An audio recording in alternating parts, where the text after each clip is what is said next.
శ్రీమద్వాల్మీకి రామాయణమునందలి సంక్షిప్త రామాయణం. ఓం తపస్వాధ్యాయ నిరతం తపస్వీ వాగ్విదాంబరం నారదం పరిపప్రచ్ఛ వాల్మీకిర్ముని పుంగవం. కోన్వస్మిన్ సాంప్రతం లోకే గుణవాన్ కశ్చ వీర్యవాన్ ధర్మజ్ఞశ్చ కృతజ్ఞశ్చ సత్యవాక్యో దృఢవ్రతః. చారిత్రేణ చ కో యుక్తః సర్వభూతేషు కో హితః విద్వాన్ కः సమర్థశ్చ కశ్చైకప్రియదర్శనः.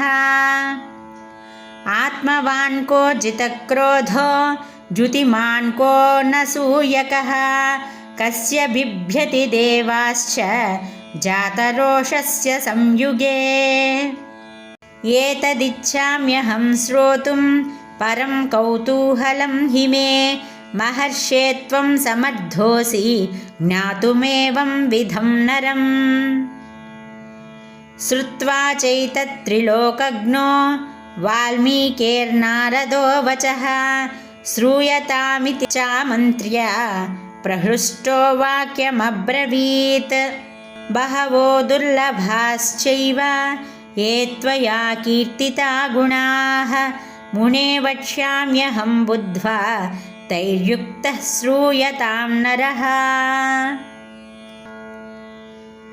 ఇక్ష్వాకువంశ ప్రభవో రామో నామ జనైః శ్రుతః నియతాత్మా మహావీర్యో ద్యుతిమాన్ ధృతిమాన్ వసీ. బుద్ధిమాన్ నీతిమాన్ వాగ్మీ శ్రీమాన్ శత్రునిబర్హణః విపులాంసో మహాబాహు కంబుగ్రీవో మహాహనుః. మహోరస్కో మహేశ్వాసో గూఢజతృ అరిందమః ఆజానుబాహుః సుశిరాః సులలాటः సువిక్రమः. సమः సమవిభక్తాంగ స్నిగ్ధవర్ణప్రతాపవాన్ పీనవక్షా విశాలాక్షో లక్ష్మీవాన్ శుభలక్షణః. ధర్మజ్ఞః సత్యసంధశ్చ ప్రజానాం చ హితే రతః యశస్వీ జ్ఞానసంపన్నః శుచిర్వస్య సమాధిమాన్. ప్రజాపతి సమః శ్రీమాన్ ధాతా రిపునిషూదనః రక్షితా జీవలోకస్య ధర్మస్య పరిరక్షితా. రక్షితా స్వస్వధర్మస్య స్వజనస్య చ రక్షితా వేదవేదాంగతత్వజ్ఞో ధనుర్వేదే చ నిష్ఠితః. సర్వశాస్త్రార్థతత్వజ్ఞ స్మృతివాన్ ప్రతిభానవాన్ సర్వలోకప్రియః సాధు అధీనాత్మా విచక్షణః. సర్వదాభిగతః సద్భిః సముద్ర ఇవ సింధుభిః ఆర్యः సర్వసమశ్చైవ సదైవ ప్రియదర్శనः. స చ సర్వగుణోపేతः కౌసల్యానందవర్ధనः సముద్ర ఇవ గాంభీర్యే ధైర్యేణ హిమవానివ. విష్ణునా సదృశో వీర్యే సోమవత్ ప్రియదర్శనः కాలాగ్నిసదృశः క్రోధే క్షమయా పృథివీ సమః. ధనదేన సమస్త్యాగే సత్యే ధర్మ ఇవాపరః. తమేవం గుణసంపన్నం రామం సత్యపరాక్రమం జ్యేష్ఠం శ్రేష్ఠగుణైర్యుక్తం ప్రియం దశరథసుతం. ప్రకృతీనాం హితైర్యుక్తం ప్రకృతిప్రియకామ్యయా యౌవరాజ్యేన సంయోక్తుం ఐచ్ఛత్ప్రీత్యా మహీపతిః. తస్యాభిషేకసంభారాన్ దృష్ట్వా భార్యాథ కైకయీ పూర్వం దత్తవరా దేవీ వరమేనం అయాచత. వివాసనం చ రామస్య భరతస్యాభిషేచనం. स सत्यवचनाद्राजा धर्मपाशेन संयतः विवासयामास सुतं रामं दशरथप्रियम्। स जगाम वनं वीरः प्रतिज्ञाम् अनुपालयन् पितृवचननिर्देशात् कैकेय्याः प्रियकारणात्। तं व्रजन्तं प्रियो भ्राता लक्ष्मणोऽनुजगामः स्नेहाद्वियसम्पन्नः सुमित्रानन्दवर्धनः भ्रातरं दयितो भ्रातुः सौभ्रात्रमनुदर्शयन्। रामस्य दयिता भार्या नित्यं प्राणसमाहिता जनकस्य कुले जाता देवमायेव निर्मिता। सर्वलक्षणसम्पन्ना नारीणाम् उत्तमा वधूः सीताप्यनुगता रामं शशिनं रोहिणी यथा। पौरैरनुगतो दूरं पित्रा दशरथेन च शृङ्गिबेरपुरे सूतं गङ्गाकूले व्यसर्जयत्। गुहमासाद्य धर्मात्मा निषाधाधिपतिं प्रियम्। गुहेन सहितो रामो लक्ष्मणेन च सीतया ते वनेन वनं गत्वा नदीस्तीर्त्वा बहूदकाः। चित्रकूटमनुप्राप्य भरद्वाजस्य शासनात् रम्यमावसथं कृत्वा रममाणा वनेत्रयः। देवगन्धर्वसंकाशाः तत्र ते न्यवसन् सुखम्। चित्रकूटं गते रामे पुत्रशोकातुरस्तदा राजा दशरथः स्वर्गं जगाम विलपन् सुतम्। मृते तु तस्मिन् भरतो वसिष्ठप्रमुखैर्द्विजैः नियुज्यमानो राज्याय नैच्छद्राज्यमहाबलः। स जगाम वनं वीरो रामपादप्रसादकः गत्वा तु सुमहात्मानं रामं सच्चपराक्रमम् अयाचत् भ्रातरं रामम् आर्यभावपुरस्कृतः। त्वमेव राजा धर्मज्ञ इति रामं वचोब्रवीत्। रामोऽपि परमोदारः सुमुखः सुमहायशाः न चैच्छत् पितुरादेशात् राज्यं रामो महाबलः। पादुके चास्य राज्याय न्यासं दत्त्वा पुनः पुनः निवर्तयामास ततो भरतं भरताग्रजः। सकामम् अनवाप्यैव रामपादावुपस्पृशन् नन्दिग्रामे करोत् राज्यं रामागमनकाङ्क्षया। गते तु भरते श्रीमान् सच्चसन्धो जितेन्द्रियः। रामस्तु पुनरालक्ष्य नागरस्य जनस्य च तत्रागमनमेकाग्रो दण्डकान् प्रविवेशः।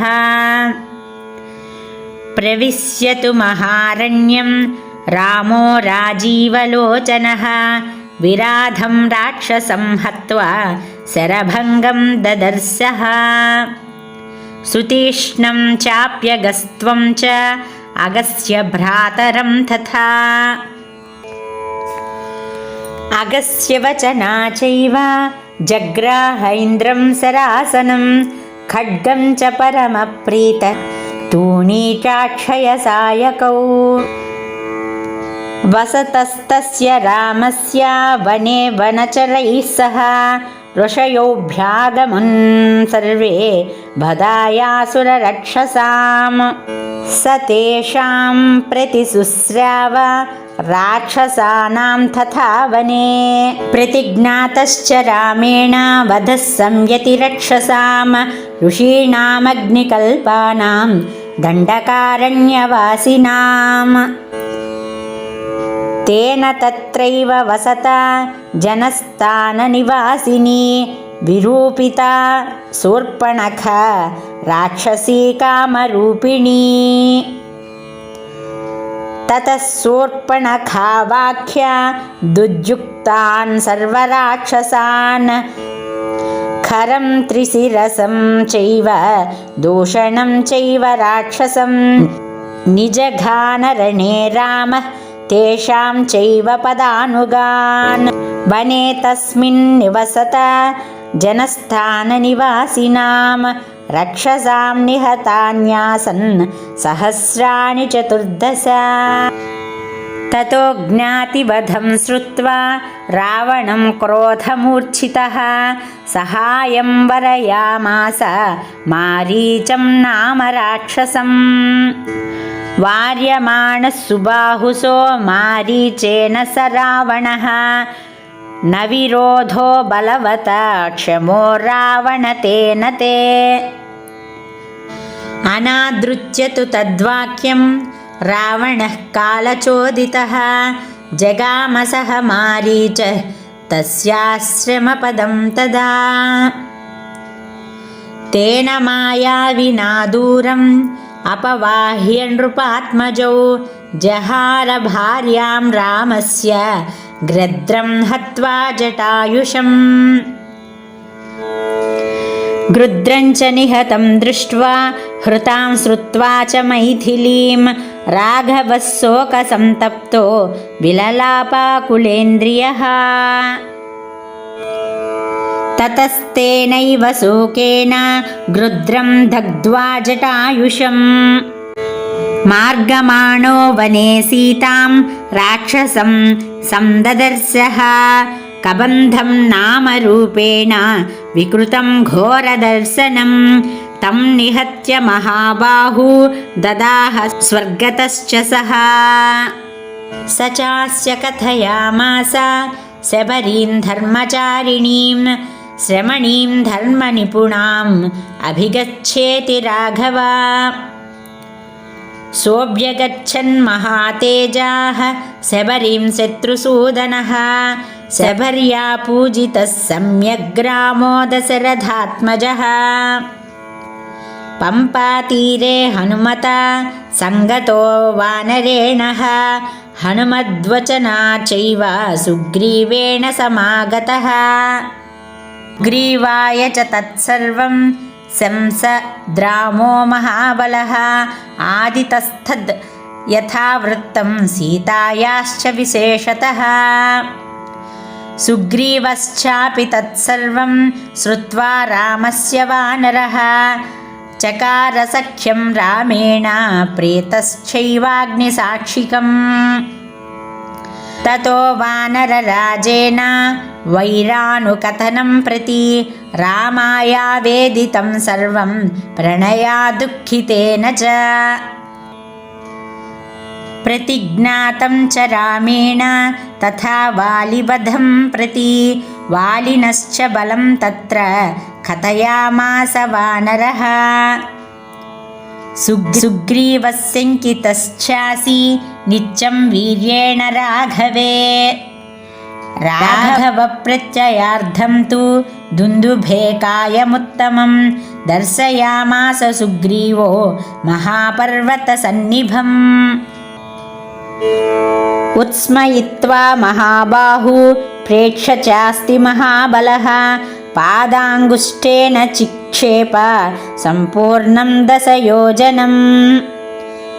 बिभेद च पुनस्तालान् सप्तैकेन महेशुना गिरिं रसातलं चैव जनयन् प्रत्ययं तदा। ततः प्रीतमनास्तेन विश्वस्थः स महाकपिः किष्किन्धां रामसहितो जगाम च गुहां तदा। ततो गर्जत् हरिवरः सुग्रीवो हेमपिङ्गळः तेन नादेन महता निर्जगाम हरीश्वरः। अनुमान्य तदातारां सुग्रीवेण समागतः निजघान च तत्रैनं शरेणैकेन राघवः। ततः सुग्रीववचनात् हत्वा वालिनमाहवे सुग्रीवमेव तद्राज्ये राघवप्रत्यपादयत्। स च सर्वान् समानीय वानरान् वानरर्षभः दिशः प्रस्थापयामास दिदृक्षुर्जनकात्मजाम्। ततो गृध्रस्य वचनात् सम्पातेर्हनुमान् बली शतयोजनविस्तीर्णं पुप्लुवे लवणार्णवम्। तत्र लङ्कां समासाद्य पुरीं रावणपालितां ददर्श्य सीतां ध्यायन्तीम् अशोकवनिकां गताम्। निवेदयित्वाभिज्ञानं प्रवृत्तिं च निवेद्य च समाश्वास्य च वैदेहीं मर्दयामास तोरणम्। पञ्चसेनाग्रगान् हत्वा सप्तमन्त्रीसुतानपि सोरमक्षं च निष्पिष्य ग्रहणं समुपागमत्। स्त्रेणोन्मुक्तमात्मानं ज्ञात्वा पैतामहाद्वरात् मर्शयन् राक्षसान् वीरो यन्त्रिणस्थान् यदृच्छया। ततो दग्ध्वा पुरीं लङ्कां ऋते सीतं च मैथिलीं रामाय प्रियमाख्यातुं पुनरायान्महाकपिः। सोऽभिगम्य महात्मानं कृत्वा रामं प्रदक्षिणं न्यवेदयदमेयात्मा दृश्यासीतेति तत्त्वतः। ततः सुग्रीवसहितो गत्वा तीरं महोदधेः समुद्रं क्षोभयामास शरैदादित्यसन्निभैः।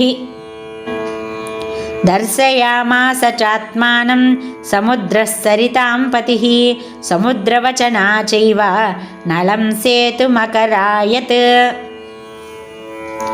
तेन गत्वा पुरीं लङ्कां हत्वा रावणमाहवे रामः सीतामनुप्राप्य परां व्रीडामुपागमत्। तामुवाच ततो रामः परुषं जनसंसदि अमृष्यमाणा सा सीता विवेशज्वलनं सती। ततोऽग्निवचनात् सीतां ज्ञात्वा विगतकल्मषां बभौ रामः सम्प्रहृष्टः पूजितः सर्वदैवतः। कर्मणा तेन महता त्रैलोक्यं सचराचरं सदेवर्षिगणं तुष्टं राघवस्य महात्मनः। अभिषिच्य च लङ्कायां राक्षसेन्द्रं विभीषणं कृतकृत्यस्तदा रामौ विज्वरः प्रमुमोदः। देवताभ्यो वरं प्राप्य समुत्थाप्य च वानरान् अयोध्यां प्रस्थितो रामः पुष्पकेन सहोद्धृतः। भरद्वाजाश्रमं गत्वा रामः सच्चपराक्रमः भरतस्यान्तिकं रामो हनूमन्तं व्यसर्जयत्। पुनराख्यायिकां जल्पन् सुग्रीवसहितश्च सः पुष्पकं तत् समारुह्य नन्दिग्रामं ययौ तदा। नन्दिग्रामे जटाहित्वा भ्रातृभिः सहितो नघः रामः सीतामनुप्राप्य राज्यं पुनरवाप्तवान्। प्रहृष्टो मुदितो लोकः तुष्टः पुष्टः सुधार्मिकः निरामयो ह्यरोगश्च दुर्भिक्षभयवर्जितः। प्रहृष्टो मुदितो लोकः तुष्टः पुष्टः सुधार्मिकः निरामयो ह्यरोगश्च दुर्भिक्षभयवर्जितः। न पुत्रमरणं किञ्चित् द्रक्ष्यन्ति पुरुषाः क्वचित् नार्यश्चाविधवा नित्यं भविष्यन्ति पतिव्रताः। न चाग्निजं भयं किञ्चित् नाप्सु मज्जन्ति जन्तवः न वातजं भयं किञ्चित् नापि ज्वरकृतं तथा। न चापि क्षुद्भयं तत्र न तस्करभयं तथा। नगराणि च राष्ट्राणि धनधान्ययुतानि च नित्यं प्रमुदिताः सर्वे यथा कृतयुगे तथा